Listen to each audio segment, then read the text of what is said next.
Hey guys, it's Tom here with MYT Solar. We just finished up this build on a Nash 17K, which we're excited to show you. This is Nash, so it's a sister company to Outdoors RV. We're here at Thompson RV, and we actually have Steve and Georgine here today who have come from Florida to pick up their new trailer with the MYT system in it, and we're going to walk them through the rig and show you guys around as well. Alrighty, so the way I usually break the walkthrough down is that we're going to imagine that you're camping, you're boondocking, you've got no plug-in power, that would be one section, and then we're going to imagine you're at a campground and you have power, or maybe you're at someone's house and you're mooch docking, and then in the end we'll talk about like storage and things like that for the systems. Right now we're unplugged, which is really nice. This screen, this Touch 70 is going to give you all that information. This red box up here, see how it's got nothing going on? That's because we don't have any power running. We're not plugged into anything. When we plug into the Thompson RV pedestal, this is going to pop up and show a little picture of a pedestal. We're boondocking right now. And then the inverter. So this blue box represents the multi-plus, and you can see that we're inverting right there. You know what inverting means? Running off the batteries. We're running off the batteries. So we're always running off the batteries, but when we're inverting, we're taking the 12 volt from the battery and we're turning it into 120 volt, which is why our microwave light is on right now. You know, we have that good power. You know, in your coach, you've got the 12 volt stuff, 120 volt stuff. 120 volt stuff is the fun stuff. The blender, the air conditioner, the microwave, coffee maker. In this box here, this green box, it shows what we're running on the 120 volt side of the coach. And it's essentially nothing. Could be the microwave light. It's negligible amount right there. This little box down here shows what we're running on the 12 volt side. And we are running quite a bit of 12 volt stuff. Lights. The LED lights, the 12 volt compressor refrigerator. We turn the max air fan on, you may even see, well that's the air conditioner, I don't want to turn that on, but if we turn that on, you may even see a little bump in the wattage here. Give it a second. I was hovering around 140 and now it's gone up by 20 watts. And so you can turn it off now. What you can do is kind of a nice thing is you can have every item off and then turn items on one by one, and you can see what each little item costs you to run, which is pretty cool. And you can only do that because you have this screen, right? Over here, we're talking about our 120 volt loads. I want to show you that effect. I'm going to turn the air conditioner on.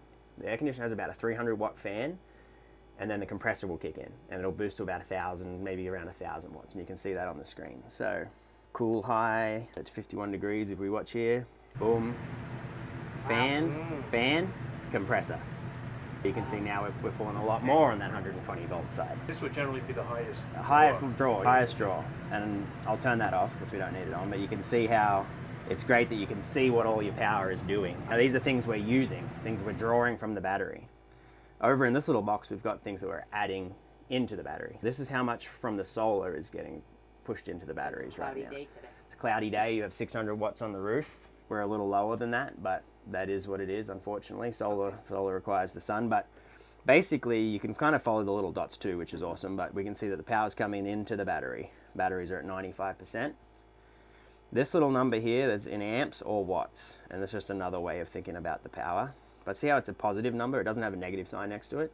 That means overall, based on what we're running and what we're putting in, the net difference between that is a positive number. So we are actually charging the batteries right now. Even with our fridge running, our lights all on. So the wattage here and the wattage here is what we're using is less than what we're putting in, which means we're overall charging the batteries, which is really cool. And eventually we get up to 100%. Eventually at this rate, slowly, but eventually. If we turn the fridge off, and I'll see if I can do that real quick. Well, not that you would do this, but you'll see this number drastically change. Because now all of that solar, we're not running as much here anymore, so that number is much higher. Does that make sense? And this is you'd never turn the fridge off, but the compressor won't run all the time either. So, you know, the fridge isn't always going to be drawing. This is the golden box. This is the box that you obsess with every day and you look at and go, what are we getting? What are we getting? Because you're always going to be using, right? But it's what are we getting? What are we getting? What are we getting? From the solar. From the solar. I want you to pay attention to the multi-plus here. You can see it has a line here and a line here. And it's this side that's lit up, the little green dot. We'll talk about that later when I show you the stuff under the bed. This is very self-explanatory. It is pretty good, isn't it? You know, and I didn't understand the green dots. What is that? The multi-plus, I'll explain it when we get under the bed. Okay. But the multi-plus is the device that when you're plugged into power is your battery charger. When you're not plugged into power, it's your battery inverter. It's taking the batteries and making the 120. So it's a two-function device. It's like It is. power going on. Exactly. Power coming in and through the multiplus and charging the batteries, or power not coming in and the batteries coming to the multiplus and creating your 120 volt stuff. The reason that's not green is because there's no power coming Exactly. in. The reason that's green is Because we're on the inverter side. And it's represented on the actual device, which is really cool. I think that's cool that they actually have the multiplus device very well represented on the screen. 10 amps here. One of the things that I like to think about is you guys have a 990 amp hour bank, which is a huge amount of power. You're given the amount that's charging the batteries in both watts and amps, but mostly I like to think about it as amps because you have a 990 amp hour bank. Right now we've got about 10 amps net flowing into the bank. Okay.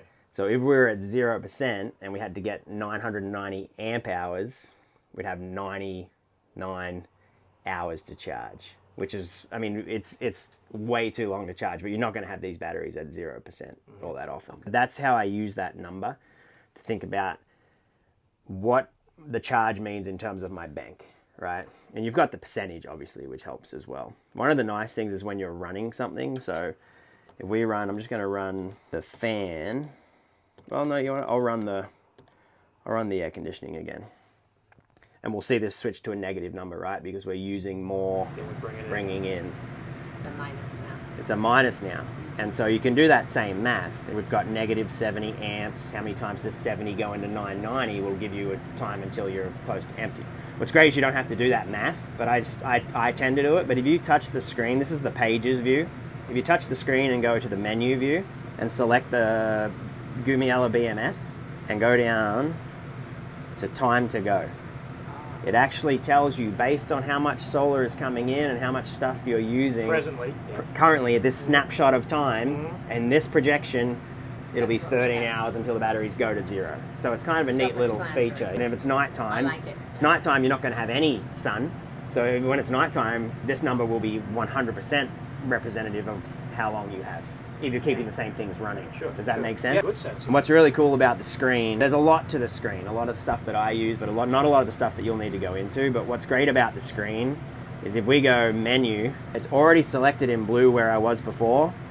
And then when I go into it, it's already selected in blue. So you can't accidentally, it kind of stays in what you were in, which is nice. You'll have favorite places you want to go in there. Exactly, it basically saves those for Okay. you. That's really it on the inverter, you know. Again, these systems are complicated and I could explain every little aspect to it, but it just works. We're in this, Great.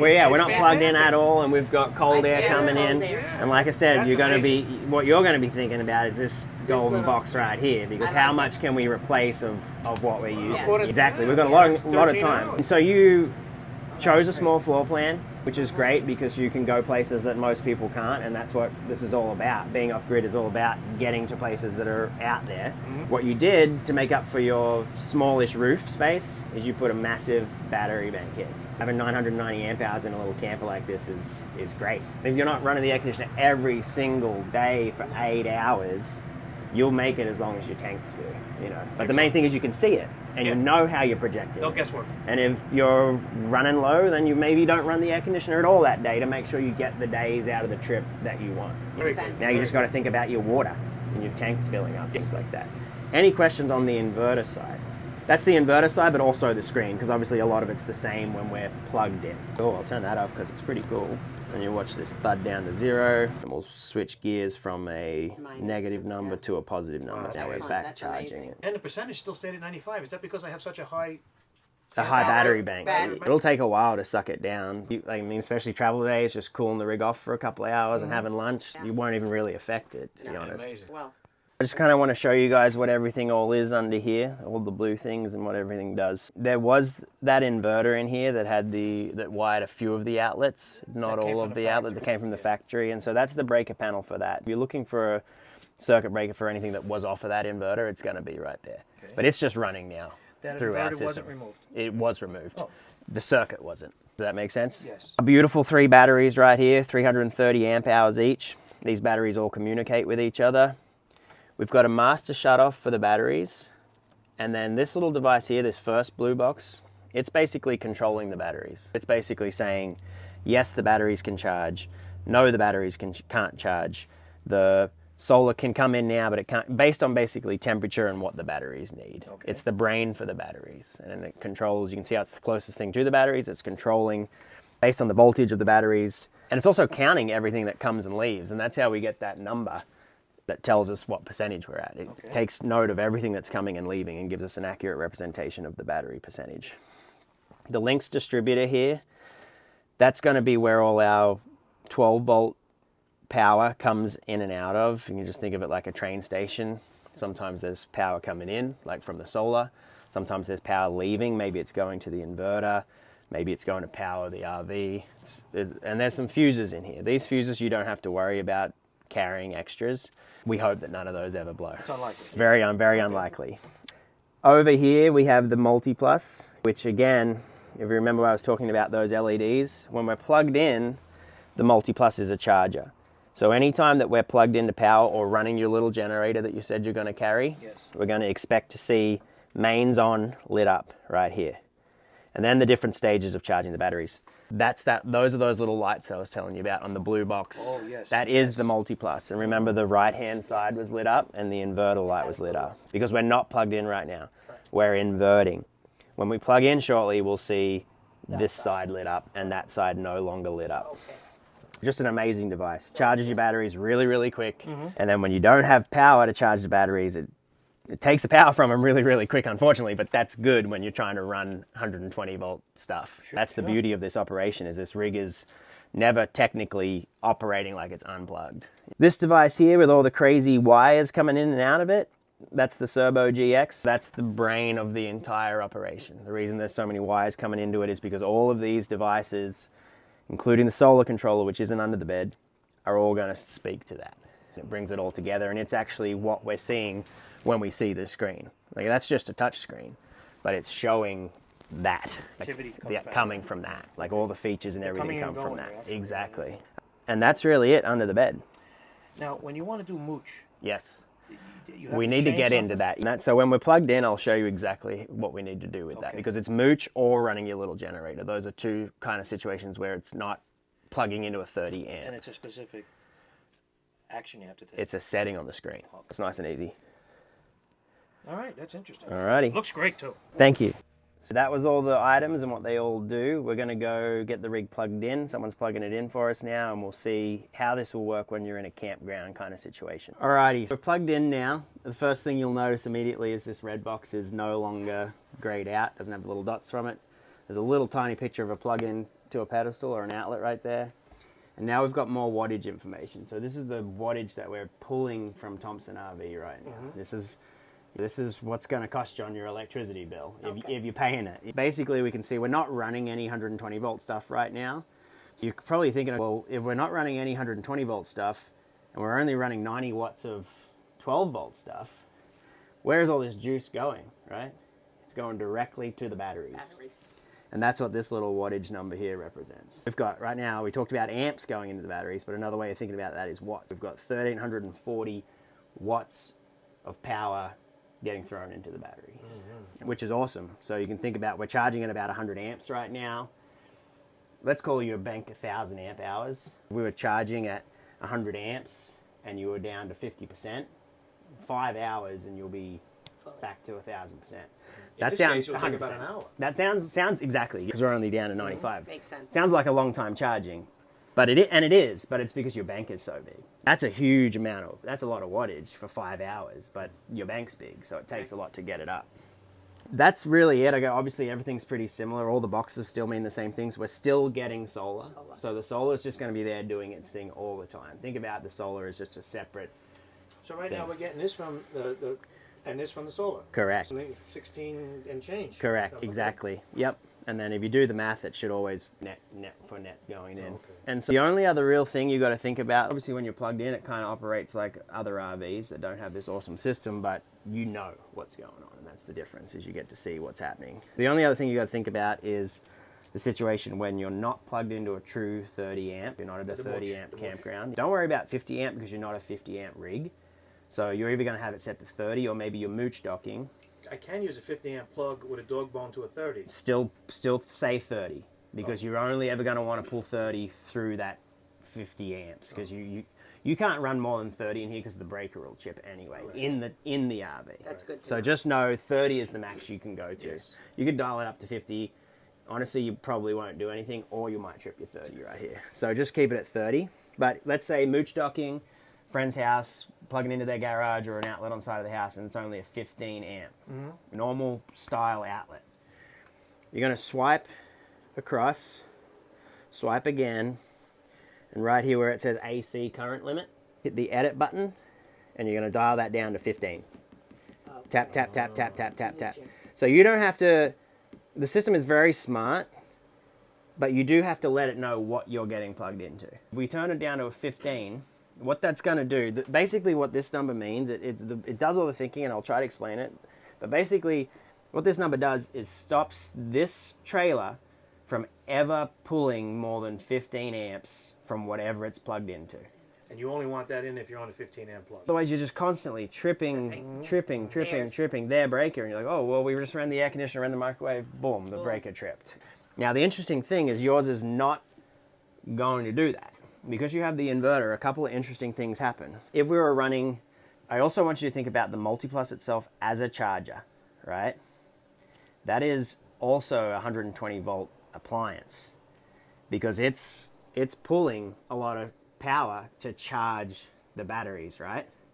So think of it as it's also another appliance in here, microwave, air conditioner, the 120 volt appliances. The Multiplus itself is also technically an appliance. It's a big heavy battery charger. Okay.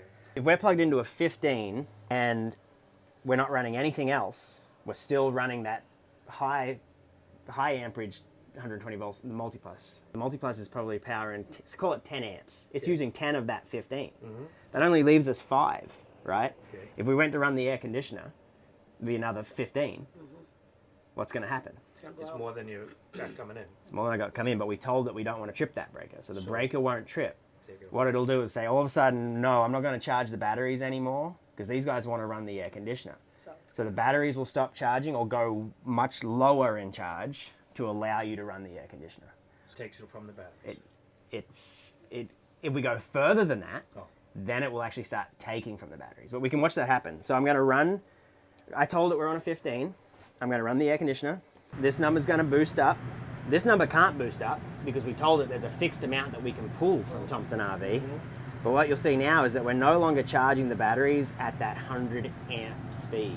It had to reduce how much the Multiplus was pulling because it had to also run the air conditioner. So it's sending it from the inverter.